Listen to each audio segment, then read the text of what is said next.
Hello viewers, welcome to my channel mister Shiva movie updates. ఇవాళ మనం review చేయబోయే movie Kubera. ఒకవైపు multi starrer combination Dhanush, Nagarjuna, Rashmika Mandanna, ఇంకోవైపు డైరెక్టర్ శేఖర్ కమల గారి డిఫరెంట్ మేకింగ్, ఇంకా child begging mafia, intense emotions, stylish villains, ఇలా ఇవన్నీ మిక్స్ చేసిన సినిమా ఇది. కాబట్టి మీరు మూవీకి వెళ్ళాలా వద్దా అన్న సందేశంలో ఉంటే ఈ వీడియో ఎండ్ వరకు చూడండి, మీ డౌట్స్ క్లియర్ అవుతాయి. ముందుగా మీరు ఈ వీడియో తొలిసారి చూస్తుంటే మన ఛానల్ని సబ్స్క్రైబ్ చేసుకొని వీడియోకి ఒక లైక్ చేస్తారని కోరుకుంటున్నాము. మూవీ స్టోరీ లైన్ ఏమిటంటే, మన దీపక్ సిబిఐ ఆఫీసర్.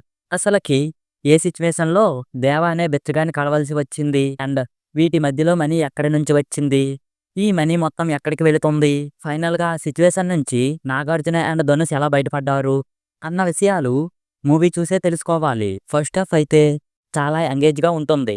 స్క్రీన్ మీద ఎప్పుడూ ఏదో ఒకటి జరుగుతూనే ఉంటుంది.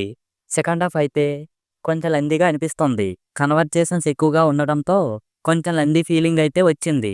కానీ అక్కడక్కడ హై మూమెంట్స్ అయితే ఉన్నాయి. వాటి వల్ల గ్రిప్ మాత్రం మిస్ కాలేదనే చెప్పాలి.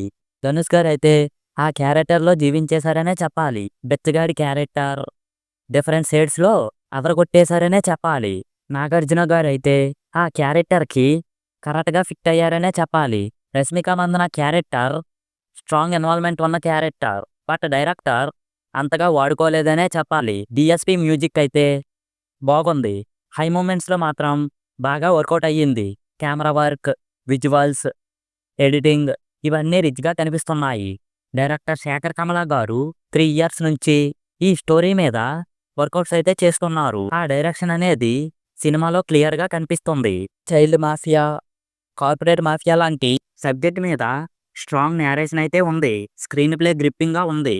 డైలాగ్స్ డీప్ అండ్ న్యాచురల్గా ఉన్నాయి. కానీ కొన్ని చోట్ల థ్రిల్ కంటే డ్రామా ఎక్కువ అవుతుంది. కొంచెం కట్ చేసినట్లయితే ఇంకా బెటర్గా ఉంటుంది.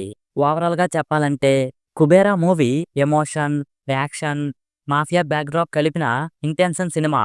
మూవీ నాకైతే నచ్చింది. ఈ మూవీ గురించి మీ అభిప్రాయాలను మాతో కామెంట్స్లో షేర్ చేసుకోండి. మళ్ళీ ఇంకో మంచి వీడియోతో కలుద్దాం. Thanks for watching. జై హింద్.